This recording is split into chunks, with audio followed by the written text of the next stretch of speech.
Hi everyone. ഇന്ന് business റെഗുലേഷൻ്റെ previous year question പേപ്പറാണ് discuss ചെയ്യുന്നത്.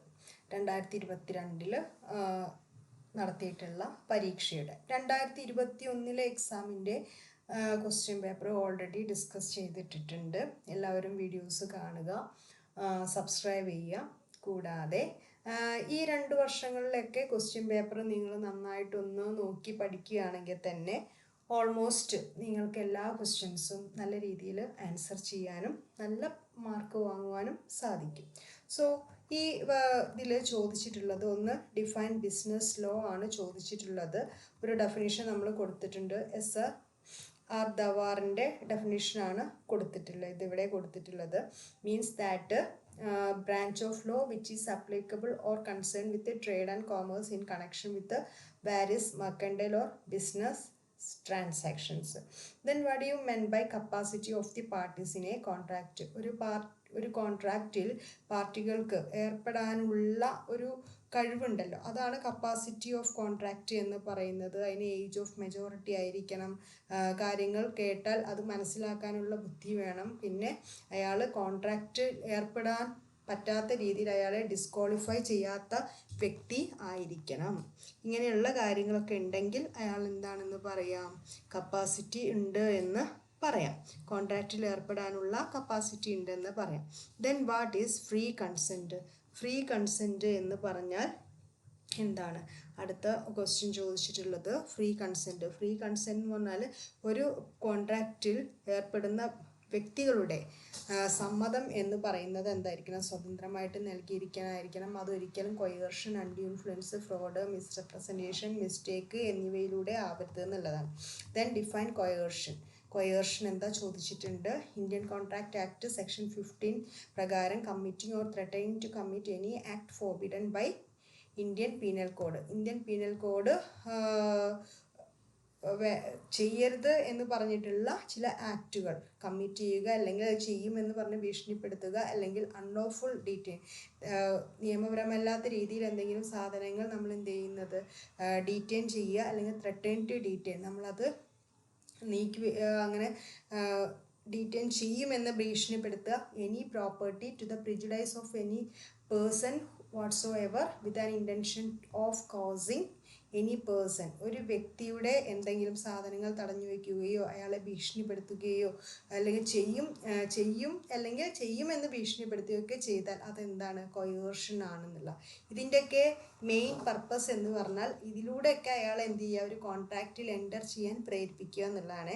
Then what is undue influence? Undue influence എന്ന് പറഞ്ഞിട്ടുണ്ടെങ്കിൽ ഒരു വ്യക്തിക്ക് മറ്റൊരു വ്യക്തിയിലെ മുകളിലുള്ള സ്വാധീനം കൊണ്ട്, മെൻ്റൽ പ്രഷർ കൊണ്ട് അയാളെ കോൺട്രാക്റ്റിൽ ഏർപ്പെടുത്തുക ശ്രമിക്കുകയാണെങ്കിൽ അത് undue influence. Doctor patient relation, അതേപോലെ ലോയറും അതിൻ്റെ താഴെ നമ്മൾ കേസ് കൊടുക്കാൻ വരുന്ന വ്യക്തിയും തമ്മിലുള്ള റിലേഷനൊക്കെ എന്താണ്? അൺഡ്യൂ ഇൻഫ്ലുവൻസിന് സാധ്യതയുള്ള റിലേഷനാണ്.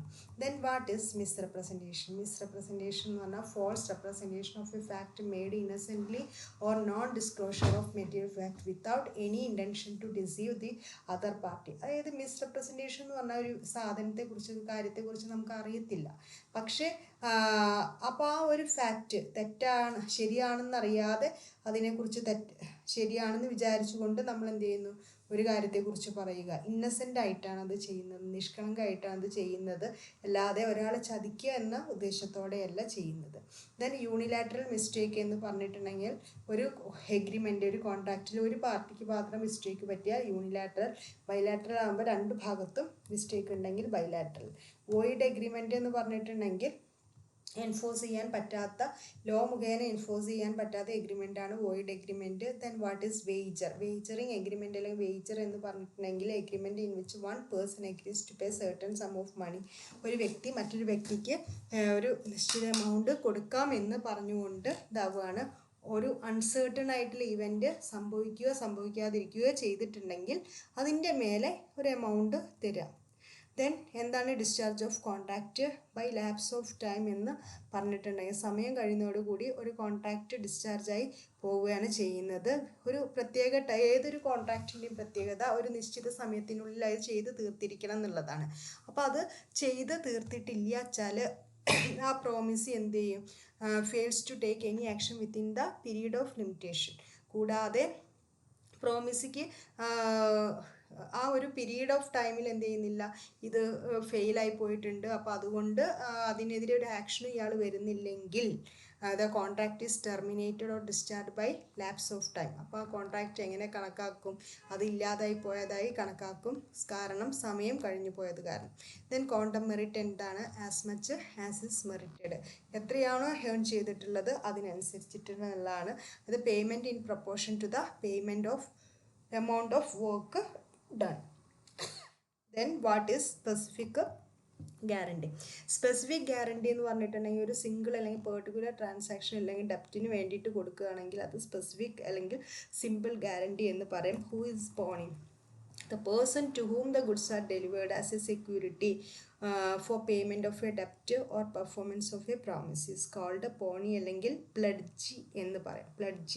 Then അടുത്തത് എന്താണ്, കൺസ്യൂമർ ഡിസ്പ്യൂട്ട്. ഡിസ്പ്യൂട്ട് എന്ന് പറഞ്ഞാൽ when person against whom a complaint has been made denies or dispute the allegation contained in the complaint.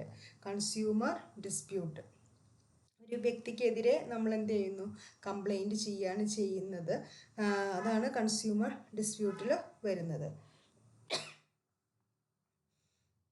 Then what is unfair trade practice? Unfair trade practices എന്ന് പറഞ്ഞിട്ടുണ്ടെങ്കിൽ sale promote ചെയ്യാൻ വേണ്ടിയിട്ട് അല്ലെങ്കിൽ ഗുഡ്സിൻ്റെ supply കൂട്ടാൻ വേണ്ടിയിട്ടോ എന്തെങ്കിലും കാര്യങ്ങൾക്ക് വേണ്ടിയിട്ട് അൺഫെയർ ആയിട്ടുള്ള തെറ്റായ രീതിയിലൂടെ ഉള്ള ബിസിനസ് പ്രാക്ടീസ് ഫോളോ ചെയ്യുകയാണെങ്കിൽ അത് അൺഫെയർ ട്രേഡ് പ്രാക്ടീസാണ്. ദെൻ അടുത്ത്, അപ്പോൾ ഒന്നാമത്തെ 2 മാർക്കിൻ്റെ സെക്ഷനിൽ ഇത്രയും ക്വസ്റ്റ്യൻസാണ് ചോദിച്ചിട്ടുള്ളത്. വലിയ കുഴപ്പമില്ലാത്ത ക്വസ്റ്റ്യൻസാണ് കഴിഞ്ഞ പ്രാവശ്യം ഉണ്ടായിട്ടുള്ളത്. നമുക്ക് ഇപ്രാവശ്യം അങ്ങനെയൊക്കെ പ്രതീക്ഷിക്കാം. എന്തായാലും നിർബന്ധമായിട്ട് എന്ത് ചെയ്തിരിക്കണം, ഈ 2 മാർക്കിൻ്റെ എല്ലാ ക്വസ്റ്റ്യൻസും ആൻസർ ചെയ്യാൻ എല്ലാവരും ശ്രമിച്ചിരിക്കണം കേട്ടോ. അപ്പോൾ അതിന് വേണ്ടിയിട്ട് നമ്മൾ ഇമ്പോർട്ടൻറ്റ് ടോപ്പിക്സൊക്കെ ഇട്ടിരുന്നു. അതിലെ പ്രധാന എല്ലാം, അതായത് ഷോർട്ടായിട്ട് വരുന്ന ക്വസ്റ്റ്യൻസ്, പാരഗ്രാഫ് രീതിയിൽ വരുന്ന ക്വസ്റ്റ്യൻസ്, എസ്സേക്കുള്ള സാധ്യതയുള്ള ക്വസ്റ്റ്യൻസ് ഓരോന്നായിട്ട് നമ്മൾ ഇട്ടിട്ടുണ്ട്. എല്ലാതും കൃത്യമായിട്ട് പഠിക്കുക, നല്ല രീതിയിൽ എക്സാം എഴുതുക, നല്ല മാർക്ക് ഏൺ ചെയ്യുക എന്നുള്ളത് നമ്മൾ എന്ത് ചെയ്യുക, ആ ഒരു ലക്ഷ്യം നമ്മൾ എന്ത് ചെയ്തിരിക്കണം, നേടിയിരിക്കണം. അത് അങ്ങനെ തന്നെ നമ്മൾ വിചാരിക്കണം, അത് എന്നെക്കൊണ്ട് കഴിയും എന്നുള്ളത്. അങ്ങനെയാണെങ്കിൽ നമുക്കത് പോസിബിൾ ആവുള്ളൂ. എന്നെക്കൊണ്ട് കഴിയുമോ എന്നുള്ളൊരു ചോദ്യമില്ല, കഴിയും. അങ്ങനെ ഒരു പോസിറ്റീവായിട്ട് ചിന്തിച്ചിട്ട് പോയിട്ട് എക്സാം എഴുതണം കേട്ടോ. സോ അപ്പോൾ 2 മാർക്കിൻ്റെ എല്ലാ ക്വസ്റ്റ്യൻസും ആൻസർ ചെയ്തിരിക്കണം. അടുത്തതോ വാട്ട് ആർ സെക്ഷൻ ബി ആണ്. രണ്ടാമത്തെ സെക്ഷനിലും ഒന്നാമത്തെ സെക്ഷൻ്റെ പ്രത്യേകത നമുക്കറിയാം, സീലിംഗ് പാറ്റേൺ ആണ്. സോ സീലിംഗ് പാറ്റേൺ ആകുമ്പോൾ നമുക്ക് എത്രയാണോ അതിൻ്റെ മാക്സിമം ആ മാർക്ക് മൊത്തം അതിൽ കിട്ടും. ഒറ്റ ക്വസ്റ്റ്യൻ്റെ ആൻസറും നിങ്ങളത് എഴുതാൻ വിടരുത്, കാരണം അതിലുള്ള എല്ലാ ക്വസ്റ്റ്യൻസും അറ്റൻഡ് ചെയ്യുക എന്നുള്ളതാണ്. ഏതെങ്കിലും ഒരു ക്വസ്റ്റ്യൻ്റെ ആൻസറിന് മാർക്ക് കുറവാണ് നിങ്ങൾക്ക് എഴുതിയതിൽ കിട്ടിയതെങ്കിൽ മറ്റു ക്വസ്റ്റ്യൻ കൂടി അതിൽ എഴുതുന്നതിലൂടെ നിങ്ങൾക്ക് മുഴുവൻ മാർക്കും ഏൺ ചെയ്യാനുള്ള ഒരു ഓപ്പർച്യൂണിറ്റി അതിൽ കിട്ടും. സോ നമുക്ക് രണ്ടാമത്തെ പാർട്ടിലോട്ട് പോവാം. What are the essential features of a valid offer? Point മാത്രമേ ഞാൻ തന്നിട്ടുള്ളൂ, പക്ഷെ ഇങ്ങനെ എഴുതരുത്, ആ പോയിന്റ് എക്സ്പ്ലെയിൻ ചെയ്യണം. ഒരു ഓഫർ എന്ന് പറഞ്ഞാൽ ലീഗൽ റിലേഷൻ ക്രിയേറ്റ് ചെയ്യാൻ കേപ്പബിൾ ആയിരിക്കണം, അത് ഡെഫിനിറ്റ് ആയിരിക്കണം, അതിൽ വേക്ക് ഇതൊന്നും പാടില്ല, കമ്മ്യൂണിക്കേറ്റ് ചെയ്തിരിക്കണം. ഏത് പാർട്ടിക്ക് വേണ്ടിയാണോ ഓഫർ ഉണ്ടാക്കിയിട്ടുള്ളതെങ്കിൽ അത് അയാളുടെ കൺസെൻറ്റ് നേടുക എന്നതായിരിക്കണം ആ ഓഫറിൻ്റെ ലക്ഷ്യം. അത് must be distinguished from an answer to a question. Then invitation to offer എന്ന് പറയുന്നത് ഒരിക്കലും ഓഫർ അല്ല. Offer mere statement of intention, നമ്മുടെ ഒരു ഇൻറ്റൻഷൻ മാത്രം എക്സ്പ്രസ് ചെയ്യുന്നതും എന്തല്ല, ഓഫർ അല്ല. പിന്നെ സ്പെസിഫിക് കണ്ടീഷൻസ് എന്തെങ്കിലും അതിൽ അറ്റാച്ച് ചെയ്തിട്ടുണ്ടെങ്കിൽ ആ കാര്യവും എന്ത് ചെയ്തിരിക്കണം, കമ്മ്യൂണിക്കേറ്റ് ചെയ്തിരിക്കണം. ഇതൊരു സെൻറ്റൻസ് നമ്മളൊരു ഒന്നോ രണ്ടോ സെൻറ്റൻസ് വെച്ച് ഇത് എക്സ്പ്ലെയിൻ ചെയ്തിട്ട് കൊടുക്കണം കേട്ടോ. Then when an offer does come to an end, എപ്പോഴാണ് ഒരു ഓഫർ അവസാനിക്കുന്നത്? ഒന്ന്, communication of notice of revocation by the proposer, അല്ലേ? ആ റിവോക്കേഷൻ ചെയ്തുകൊണ്ട് പ്രപ്പോസർ ലെറ്റർ അയക്കുമ്പോൾ, ദെൻ ലാപ്സ് ഓഫ് ടൈം കഴിയുമ്പോൾ, പിന്നെ non fulfilment of condition by accept ചെയ്യുന്ന ആൾ എന്ത് ചെയ്തിരിക്കണം, by non fulfilment of a condition. അയാൾ ചില conditions may be conditions attach ചെയ്തിട്ടുണ്ടെങ്കിൽ അതും കൂടി എന്ത് ചെയ്തിരിക്കണം, പെർഫോം ചെയ്തിരിക്കണം എന്നുള്ളതാണ്. പക്ഷെ അങ്ങനെ ചെയ്യാത്ത പക്ഷം പിന്നെ death or insanity of the offer, ആരാണോ ഓഫർ കൊടുത്ത് അയാളുടെ ഡെത്തോ ഇൻസാനിറ്റിയോ, ദെൻ കൗണ്ടർ ഓഫർ, തിരിച്ച് അതേ ഓഫർ ഇങ്ങോട്ട് കൊടുക്കുമ്പോൾ, ദെൻ അടുത്തത് സബ്സിക്വൻറ്റ് ഇല്ലീഗാലിറ്റി, ആദ്യം ഓഫർ ഉണ്ടാക്കുമ്പോൾ ഒരു ഇഷ്യൂ ഉണ്ടായിരുന്നില്ല, പിന്നീട് യുദ്ധം അല്ലെങ്കിൽ വേറെ എന്തെങ്കിലും ഇഷ്യൂസൊക്കെ വന്നു, അല്ലെങ്കിൽ ആ സബ്ജക്റ്റ് മാറ്റർ തന്നെ നഷ്ടപ്പെട്ടു പോയി, അങ്ങനെയൊക്കെ ആകുമ്പോൾ ഓഫർ ഇല്ലാതെയാകും. ദെൻ ബൈ റിജക്ഷൻ, ഇങ്ങനെയുള്ള സാഹചര്യങ്ങളിലൂടെയാണ്. Then explain the rules regarding minors agreement. വളരെ ഇമ്പോർട്ടൻ്റ് ആണ്, എല്ലാ പ്രാവശ്യം ചോദിക്കുന്ന ക്വസ്റ്റ്യൻ ആണ്, നന്നായിട്ട് പഠിച്ചു പോവുക കേട്ടോ. Agreement with or by a minor is void ab initio. ശരിക്കും പറയുകയാണെങ്കിൽ ഒരു മൈനറുമായിട്ടുള്ള എഗ്രിമെൻറ്റ്, ഒരു മൈനർ ഉള്ള എഗ്രിമെൻറ്റ് എന്ന് പറഞ്ഞിട്ടുണ്ടെങ്കിൽ തുടക്കം തന്നെ അതെന്താണ്, വോയിഡാണ്. വോയിഡ് ആബ് ഇനീഷ്യോ എന്ന് പറഞ്ഞാൽ at the very beginning. Then minor എന്ന് പറഞ്ഞാൽ പ്രോമിസി ഓർ ബെനിഫിഷ്യറി ആകാം. No ratification, then no restitution. പിന്നെ അടുത്തത് liability of minors parents or guardian. പിന്നെ അടുത്ത പോയിന്റ് നോ എസ്റ്റോപ്പൽ, മൈനേഴ്സിൻ്റെ property liable for necessaries and minors liability for ടോട്ട്. Minor ഒരു ഏജൻ്റ് ആയിട്ടുള്ള കാര്യമുണ്ട്, minor as a partner and minor as an insolvent. ഇതെല്ലാം റൂൾസ് എന്ത് ചെയ്യുക, കൃത്യമായിട്ട് പഠിക്കുക. ദെൻ അടുത്തത് write down the difference between coercion and undue influence. കൊയർഷനും അൺഡ്യൂ ഇൻഫ്ലുവൻസും തമ്മിലുള്ളത്, ഇത് ഫിസിക്കലായിട്ട് നമ്മൾ ഒരാളെ ഭീഷണിപ്പെടുത്തുകയാണ്, ഇത് മോറലി നമ്മൾ അയാളെ മാനസികമായിട്ട് നമുക്ക് ഒരു വ്യക്തിയിൽ സ്വാധീനം ചെലുത്താൻ നല്ല കഴിവുണ്ടെന്ന് വയ്ക്കുക. അപ്പോൾ ആ ഒരു സ്വാധീനം ഉപയോഗിച്ചുകൊണ്ട് ഒരാളെ കോൺട്രാക്റ്റിൽ എൻ്റർ ചെയ്യിപ്പിക്കുന്നത് അൺഡ്യൂ ഇൻഫ്ലുവൻസ്. ബലപ്രയോഗിച്ച് ചെയ്യുകയാണെങ്കിൽ കൊയർഷൻ. ഇവിടെ പാർട്ടികൾ തമ്മിൽ ബന്ധം ഉണ്ടാവാം, ഉണ്ടാവാതിരിക്കാം. ഇവിടെ എന്തായിരിക്കും, എന്തെങ്കിലും ഒരു റിലേഷൻ ഉണ്ടായിരിക്കും. ഇവിടെ ത്രെട്ട് ചെയ്തിട്ടാണ്, അല്ലെങ്കിൽ ത്രെട്ട് ചെയ്യുമെന്ന് ഭീഷണിപ്പെടുത്തിയിട്ടാണ്, ഇത് ഡോമിനേറ്റിംഗ് പവർ ഉപയോഗിച്ചിട്ടാണ് ചെയ്യുന്നത്. ഇവിടെ സ്ട്രേഞ്ചർക്കും ആ കോൺട്രാക്റ്റിൽ ഒരു വ്യക്തിയായിരിക്കും. ഇവിടെ എന്ന് പറഞ്ഞിട്ടുണ്ടെങ്കിൽ പാർട്ടികൾ തമ്മിൽ എന്താണ്, ഒരു ബന്ധമുള്ളവരായിരിക്കും, ഒരിക്കലും സ്ട്രേഞ്ചർ ആയിരിക്കില്ല. കൊയേർഷൻ has to be proved by the aggrieved party alleged. അപ്പോൾ കൊയർഷൻ നമുക്ക് പ്രൂവ് ചെയ്യാൻ പറ്റും. ആ മറ്റേ പാർട്ടി കേസ് കൊടുത്ത് ഇങ്ങനെ കൊയർഷനിലൂടെയാണ് ഇതിലേക്ക് എൻ്റർ ചെയ്യിച്ചു എന്ന് പറഞ്ഞിട്ട് കൊടുക്കാൻ പറ്റും. ഇവിടെ എന്താണെന്ന് വെച്ചിട്ടുണ്ടെങ്കിൽ ഇവിടെ ഒരു റിലേഷൻഷിപ്പ് എന്ത് ചെയ്യുന്നുണ്ട്, നിലനിൽക്കുന്നുണ്ട് എന്നുള്ളതാണ്. Then agreed party who is resigning the contract, ആ പാർട്ടിക്ക് ആരാണ് കൊയർഷനിലൂടെ എഗ്രിമെൻറ്റിലോട്ട് അല്ലെ കരാറിലോട്ട് എൻ്റർ ചെയ്യേണ്ടി വന്നിട്ടുള്ളത്, അയാൾക്ക് എന്ത് ചെയ്യാൻ പറ്റും, അതിൽ നിന്ന് പിന്മാറാനുള്ള ഓപ്ഷൻ ഉണ്ട്. ആൻഡ് ഇയാൾക്ക് ഈ ബെനിഫിറ്റ്, ഇയാളിൽ നിന്ന് എന്തെല്ലാമാണോ തട്ടിപ്പറിച്ച് വാങ്ങിച്ചിട്ടുള്ളത് അതെല്ലാം എന്ത് ചെയ്യാം, റിട്ടേൺ ചെയ്ത് കിട്ടാനുള്ള അവകാശമുണ്ട്. ഇവിടെ അഗ്രീഡ് പാർട്ടിക്ക് may not or may not be required to return the benefit. ഇവിടെ കോർട്ടിൻ്റെ ഡിസ്ക്രിഷണറി പവർ ഉപയോഗിച്ചിട്ടാണ് അഗ്രീഡ് പാർട്ടിക്ക് എന്ത് ചെയ്യാം, കൊടുക്കാം, കൊടുക്കാതിരിക്കാം എന്നുള്ളതാണ് ബെനിഫിറ്റുകൾ തിരിച്ച്. ഇതൊരു ക്രിമിനൽ ആയിട്ടുള്ള ലയബിലിറ്റിയാണ്, ഇവിടെ ക്രിമിനൽ ലയബിലിറ്റി ഉണ്ടാവില്ല എന്നുള്ളതാണ്. Act or threat amounting to coercion may be committed even.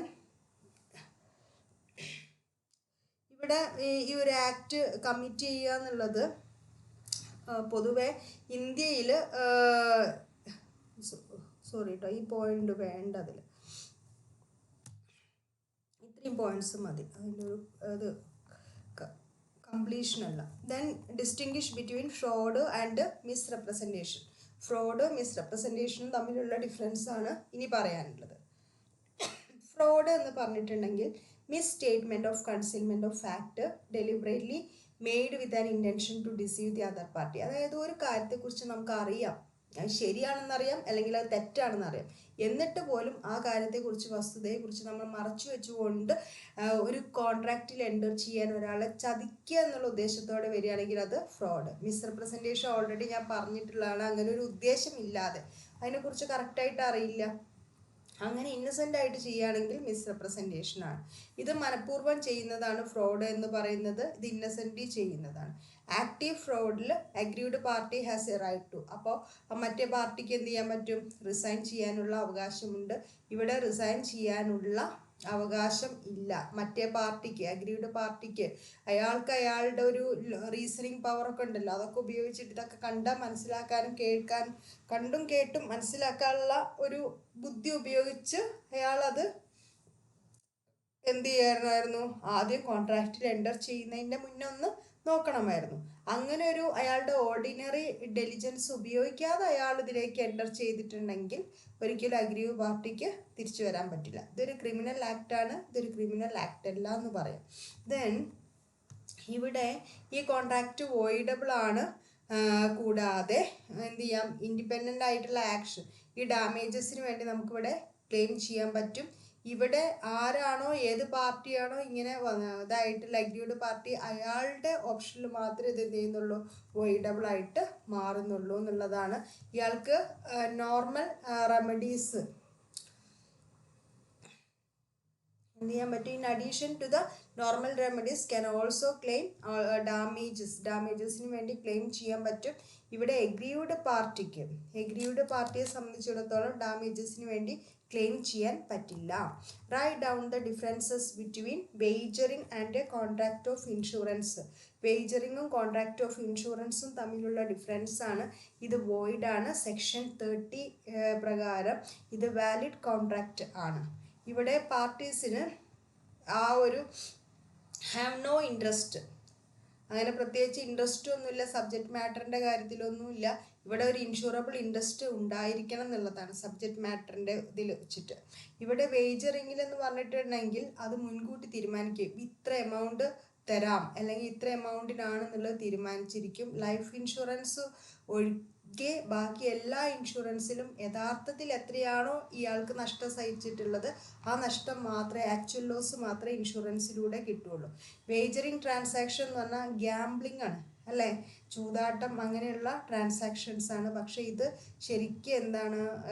ഈ കോൺട്രാക്ട് ഓഫ് ഇൻഷുറൻസ് എന്ന് പറഞ്ഞാൽ ഒരു വ്യക്തിക്ക് ഓരോ സിറ്റുവേഷനിലുണ്ടാകുന്ന പല രീതികളിലൂടെ ഉണ്ടാകുന്ന നഷ്ടങ്ങൾ വളരെ സയൻറ്റിഫിക്കായിട്ട് അത് കണ്ടെത്തുകയും ആ നഷ്ടത്തിൻ്റെ ലോസ് ഇത്ര വരാം, അതിന് റിസ്ക് ഇത്രയുണ്ടെന്നൊക്കെ ഒരു ആക്ച്വറിയൽ കാൽക്കുലേഷൻ നടത്തിയിട്ടാണ് ഇവിടെ നോക്കുന്നത്.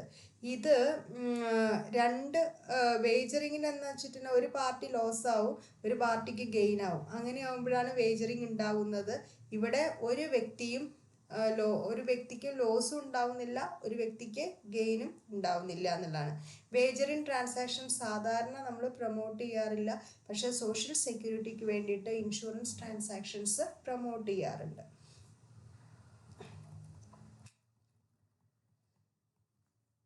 അടുത്തത്, what is the extent of liability of limited liability partnership.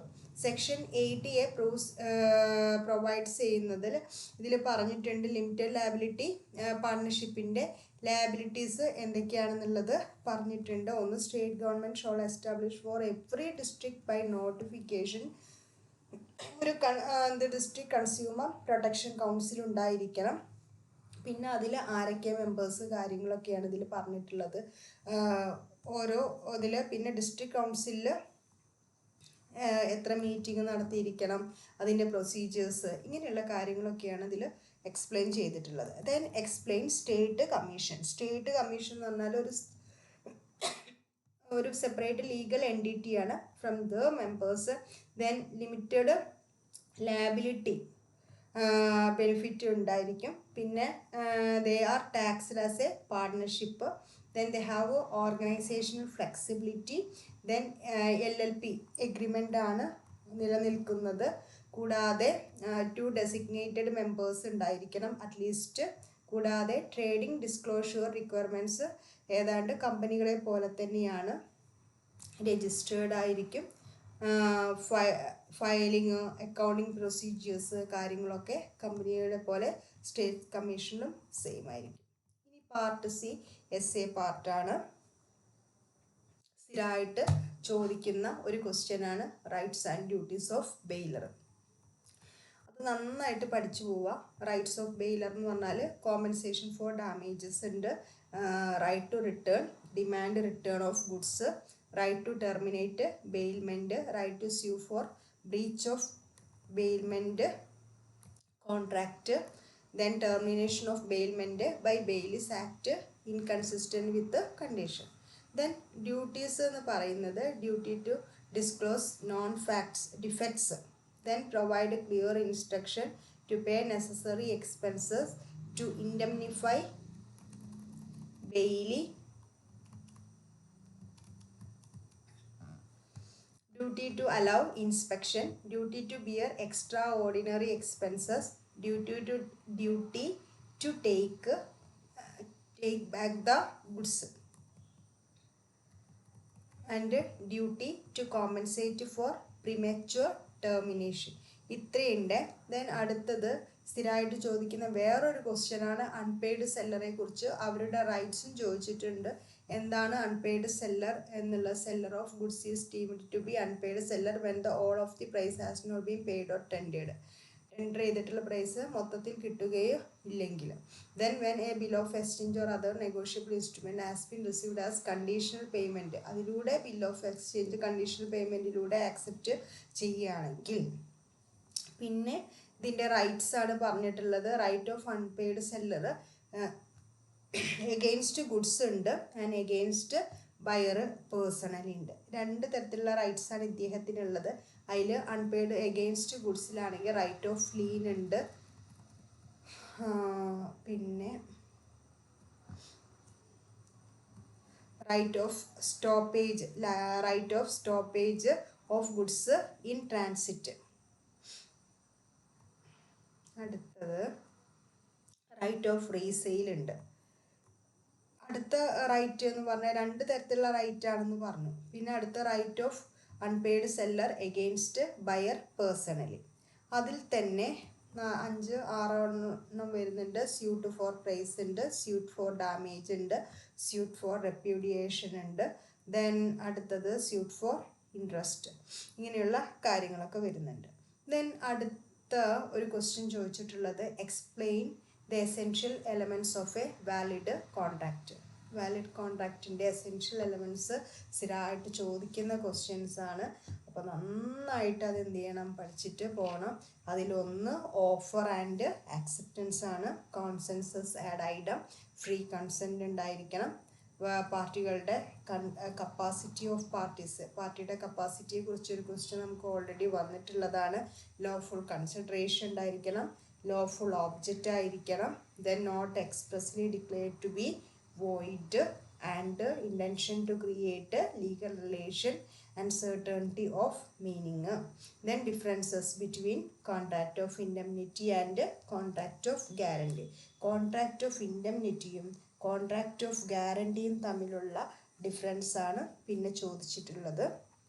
Contract of indemnity എന്ന് പറഞ്ഞാൽ അതിൽ എത്ര പാർട്ടികൾ രണ്ട് പാർട്ടികൾ ഉണ്ടായിരിക്കും. ഇവിടെ 3 പാർട്ടികൾ ഉണ്ടായിരിക്കും. ഇവിടെ ഒറ്റ കോൺട്രാക്റ്റ് ഉണ്ടാവുള്ളൂ. ഇവിടെ 3 കോൺട്രാക്ട്സ് ഉണ്ടായിരിക്കും. കോൺട്രാക്റ്റ് ഓഫ് ഗ്യാരണ്ടിയിൽ ഇവിടെ ഇൻഡെംനിഫയറുടെ ലയബിലിറ്റി എന്ന് പറയുന്നത് പ്രൈമറി ആണ്. ഇവിടെ ഷുവർട്ടിയുടെ ലയബിലിറ്റി എന്ന് പറയുന്നത് സെക്കൻഡറി ആണ്. ദെൻ ലയബിലിറ്റി ഓഫ് ദി ഇൻഡെംനിഫയർ എന്ന് പറയുന്നത് കണ്ടീഷണൽ അല്ല. അത് ഇവിടുത്തെ എന്താണ്, കണ്ടീഷണൽ ആണ്. പ്രിൻസിപ്പൽ ഡെറ്റർ കൊടുത്തിട്ടില്ലെങ്കിൽ ആർക്ക് ലയബിലിറ്റി വരുള്ളൂ, ഷുവർട്ടിക്ക് വരുള്ളൂ. ഇവിടെ നോ റിക്വയർമെൻറ്റ് ഓഫ് പ്രിൻസിപ്പൽ ഡെപ്റ്റ്. ഇവിടെ പ്രിൻസിപ്പൽ ഡെപ്റ്റ് നിർബന്ധമാണ്. ഇതിൻ്റെ മെയിൻ ഉദ്ദേശം എന്ന് പറയുന്നത് ലോസിന് എഗെയിൻസ്റ്റ് ആയിട്ട് സെക്യൂരിറ്റി കൊടുക്കുക എന്നുള്ളതാണ്. ഇവിടെ പ്രധാന ഉദ്ദേശം എന്ന് പറയുന്നത് provide security to creditor against default. എന്തെങ്കിലും ലോൺ നമ്മൾ ക്യാഷ് കൊടുക്കുന്നതിൽ ഡിഫോൾട്ട് പ്രിൻസിപ്പൽ ഡെപ്റ്റർ വരുത്തിയാൽ അപ്പോൾ ആര് കൊടുത്തിരിക്കണം, ഷുവർട്ടി കൊടുത്തിരിക്കണം. അതാണ് ഒബ്ജക്റ്റ്. ഇവിടെ ഇൻഡെംനിഫയർക്ക് have some other interest than indemnity. ഇവിടെ അങ്ങനെ മറ്റു ഇൻട്രസ്റ്റുകളൊന്നും ഉണ്ടാവില്ല. ഗ്യാരണ്ടി മാത്രമായിരിക്കും ഇൻട്രസ്റ്റ് എന്ന് പറയുന്നത്. ഇവിടെ ഒരു കണ്ടിജൻസി ആയിട്ടുള്ള കാര്യം ഹാപ്പൻ ചെയ്യുമ്പോഴാണ് ഇൻഡെംനിഫയറിൻ്റെ ഈ ഒരു ലയബിലിറ്റി അറൈസ് ചെയ്യുന്നത്. ഇവിടെ ഷുവർട്ടിയുടെ ലയബിലിറ്റി സെക്കൻഡറി ആണ്, കണ്ടീഷണൽ ആണ്. സോ അത് പ്രിൻസിപ്പൽ ഡെറ്റർ ക്യാഷ് പേ ചെയ്യാത്ത പക്ഷം മാത്രമേ എന്ത് ചെയ്യുള്ളൂ, ഷുവർട്ടിക്ക് ലയബിലിറ്റി റൈസ് ചെയ്യുള്ളൂ. Indemnifier cannot bring a suit against third party. ഇൻഡെമ്നിഫയർക്ക് തേർഡ് പാർട്ടിക്ക് എതിരെ ഇയാൾ സ്വന്തം പേരിൽ കേസ് കൊടുക്കാനൊന്നും പറ്റില്ല. പക്ഷേ ഷുവർട്ടിക്ക് എന്ത് ചെയ്യാൻ പറ്റും, പ്രിൻസിപ്പൽ ഡെപ്റ്റർക്കെതിരെ കേസ് ഫയൽ ചെയ്യാനും ഒക്കെ കഴിയുന്നതാണ്. അപ്പോൾ ഇത്രയാണ് നമുക്ക് 2022 ക്വസ്റ്റ്യൻ പേപ്പറിൽ വന്നിട്ടുള്ളത്. 2021 ക്വസ്റ്റ്യൻ പേപ്പർ ഞാൻ ഓൾറെഡി ഡിസ്കസ് ചെയ്തിട്ടുള്ളതാണ്. 2 വീഡിയോസും നിങ്ങൾ നന്നായിട്ട് കാണുക, നല്ല രീതിയിൽ എക്സാം എഴുതുക. Okay, thank you.